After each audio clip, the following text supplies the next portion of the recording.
Bonjour à toutes et à tous.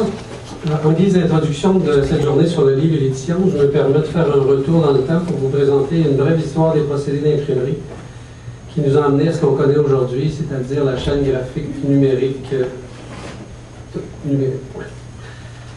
On considère habituellement que l'imprimerie moderne a été inventée par Gutenberg vers 1440, mais en fait, Gutenberg n'a pas vraiment inventé l'imprimerie, il a plutôt fait une synthèse de plusieurs techniques de l'époque. Mais longtemps avant Gutenberg, déjà au 7e siècle, les Chinois reproduisaient des pages entières de texte grâce à des blocs de bois gravés ou des plaquettes de pierre qu'ils ancraient et qu'ils appliquaient sur une feuille de papier. Les Chinois avaient également inventé le procédé de fabrication du papier, mais c'est seulement au 12e siècle que le papier est introduit en Europe par les conquérants arabes. Avant que le papier arrive en Europe, on utilisait surtout le parchemin pour fabriquer des livres. Le parchemin, c'est une peau d'animal, de chèvre, mouton, veau, on a même eu des parchemins en peau d'écureuil, qui étaient montés sur un cadre de bois, après dégraissés, trempés dans un bain chaud, raclés, amincis, polis, blanchis, séchés et enfin taillés au format voulu. Vous comprendrez que produire un parchemin, c'est un travail énorme, complexe et extrêmement dispendieux. Seulement les plus riches pouvaient commander un livre et devaient presque fournir un troupeau de moutons pour être certains d'obtenir. Avant l'arrivée de l'imprimerie à la mode Gutenberg, la production d'un livre demandait énormément de temps. Soit qu'on gravait une plaque de bois pour chaque page, comme le faisaient les Chinois, pour faire attention aux erreurs, parce qu'une plaque, il ne faut pas faire d'erreur. Soit qu'un moine recopiait à la main, ligne par ligne, page par page, un livre du début à la fin, en y ajoutant ici et là des enluminures. Ça pouvait donner des résultats de toute beauté, mais c'était extrêmement lent. Donc, vers 1440, Gutenberg a eu premièrement l'idée de séparer individuellement chacune des lettres pour composer des mots. Des lettres qui ressemblaient un peu à ces petits morceaux de plomb comme ça. À l'époque, c'était un peu plus rustique, mais c'est toujours le même principe qui a été gardé durant longtemps. Deuxièmement, il a pensé à mouler ces lettres-là dans un alliage de métal au lieu du bois dans lequel c'était gravé avant. A amené une rapidité de reproduction des lettres et une réutilisation des caractères quasi permanente. Il a aussi perfectionné la presse à vis et créé une encre mieux adaptée à l'imprimerie. On voit ici une imprimerie de l'époque. Mais c'était quand même un travail considérable.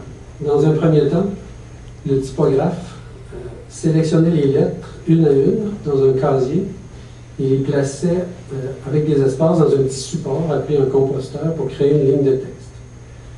Toutes les lignes étaient rassemblées et serrées dans une forme à la dimension de la page.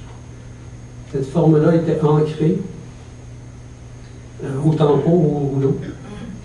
On la recouvrait d'une feuille puis on la passait sous la presse. Ça produisait une page. Il ne restait plus qu'à faire la même chose pour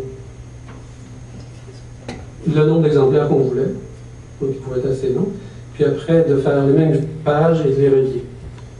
Gutenberg a produit une Bible de 170 pages en 1452, et il a publié 180 exemplaires, ça lui a pris 3 ans, quand même. Par comparaison, durant la même période, un moine copiste en aurait produit un seul exemplaire. C'était quand même à l'époque assez révolutionnaire comme procédé. L'imprimerie moderne était née par le fait même de la démocratisation du livre.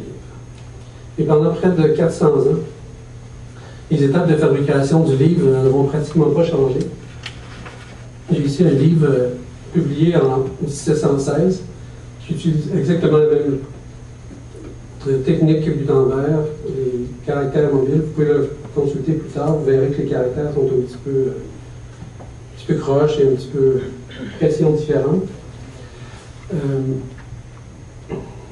On a rajouté, ce qu'on a fait souvent, c'est qu'on a rajouté des images qui étaient imprimées en noir et coloriées dans chacun des exemplaires des livres, page par page, ou des gravures, comme ce qu'on voit ici à gauche, qui est dans ce cas-ci une reproduction d'une peinture, d'une œuvre d'art, et c'était souvent ces gravures-là, des œuvres d'art, travail d'orfèvre. Effectivement, c'était des orfèvres qui, à l'époque, ont commencé à faire la gravure sur les plaques de métal. Donc, pas de changement pendant environ 400 ans. C'est au 19e siècle que la première révolution de l'imprimerie est arrivée avec la révolution industrielle qui a amené la vapeur, les avancements dans la chimie. Le livre, par le fait même, était plus accessible, qui a permis les développements scientifiques qui ont amélioré l'imprimerie, qui a fait que le livre est encore plus disponible. Depuis le 15e siècle, les presses imprimaient une page à la fois. Avec l'arrivée de la vapeur, on peut maintenant fabriquer, vers 1815, des presses rotatives qui impriment sur du papier en rouleau en augmentant considérablement la vitesse de production du livre. Il y a aussi, en 1830, l'arrivée de la photographie noir et blanc. Ça amène le besoin d'imprimer les photographies.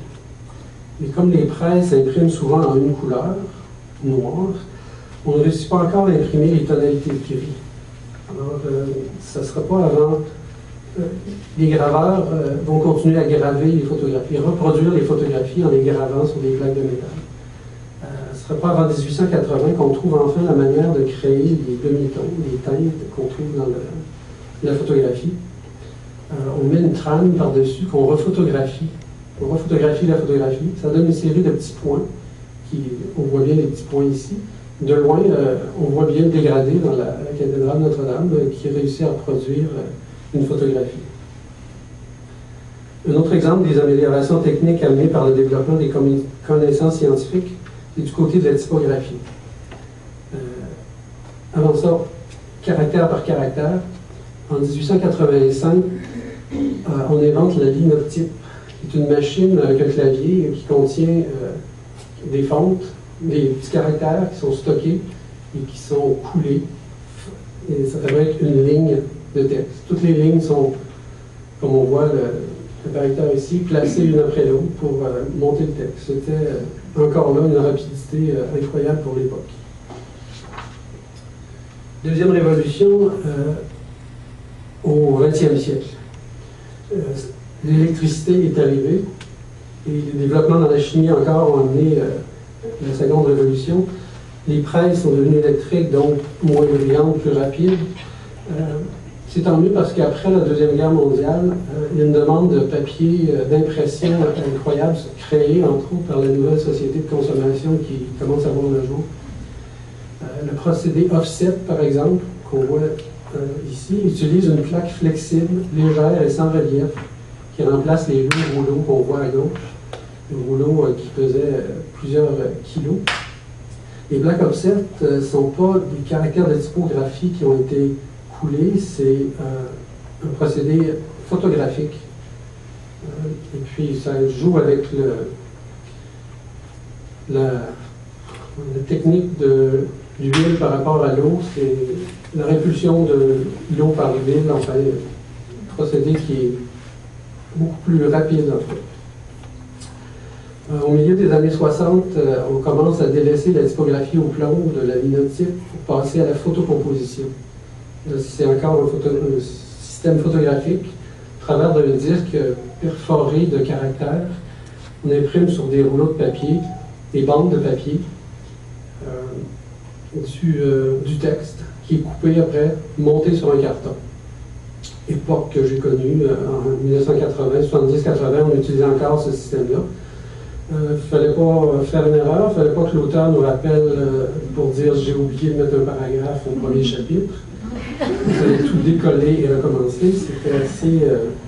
Et puis il fallait décider de la bonne grosseur du caractère en partant aussi, parce que il n'était pas question de changer de grosseur ou de type de caractère en cours de route, il fallait tout décider. Au cours des années 70, la quadrichromie, l'impression en 4 couleurs, commence à vraiment s'imposer partout. Ça utilise le même procédé que pour le noir et blanc, pour les photographies. On utilise des trames, mais dans ce cas-là, en plus, on utilise un filtre pour séparer chacune des couleurs. Donc on a le bleu, qu'on appelle le cyan, le rouge, j'ai rajouté le magenta, le jaune, et puis pour finir, on imprime en noir pour donner plus de relief à l'œuvre.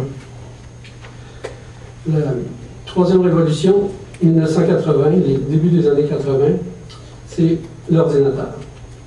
Les ordinateurs des fins 70, début 80 commencent à gérer les presses. Les premiers logiciels de traitement de texte apparaissent, vous pouvez vous en souvenir pour les plus vieux. On commence à trouver des ordinateurs personnels sur les tablettes des magasins. Dans le monde du livre, on a imprimé, et de l'imprimer, le grand coup vient en 1984, avec le lancement du Macintosh de Apple, qui utilise le langage PostScript d'Adobe, en combinaison avec des logiciels comme Aldus PageMaker. 128K, effectivement, 3 000 $ à l'époque. Aujourd'hui, on a plusieurs gigs pour moins que ça, et ça fait pas mal mieux. La publication assistée par ordinateur permet maintenant aux utilisateurs de créer des mises en page, d'importer du texte, d'insérer des images, au début seulement en noir et blanc, mais ça va changer plus tard. Et on visualisait directement à l'écran le travail qu'on faisait comparativement avant ça en DOS où il fallait qu'on travaille de mémoire, ou plutôt dans le futur de ce qu'on espérait voir. Le langage où on disait le WYSIG à l'époque, le What you see is what you get, comme on l'appelait à l'époque. Depuis ce temps-là, les ordinateurs ont bien gagné en puissance et en rapidité. Les logiciels de mise en page et de correction de photos ont atteint des niveaux exceptionnels. Les presses sont devenues numériques dans bien des cas. Toute la chaîne graphique est maintenant reliée. À partir de l'auteur qui nous fournit son manuscrit sur disquette, ou sur CD plutôt, qui va être édité à l'écran, qui va être corrigé à l'écran. La conception de la grille intérieure qui est faite avec toujours le même matériel, le même travail. La couverture qui est conçue à l'écran. Et tout ça, un CD est envoyé à l'imprimerie ou par Internet. Et de là, on publie des livres. Ça nous donne encore un livre papier, mais pour combien de temps? Bianca nous le dira peut-être tantôt.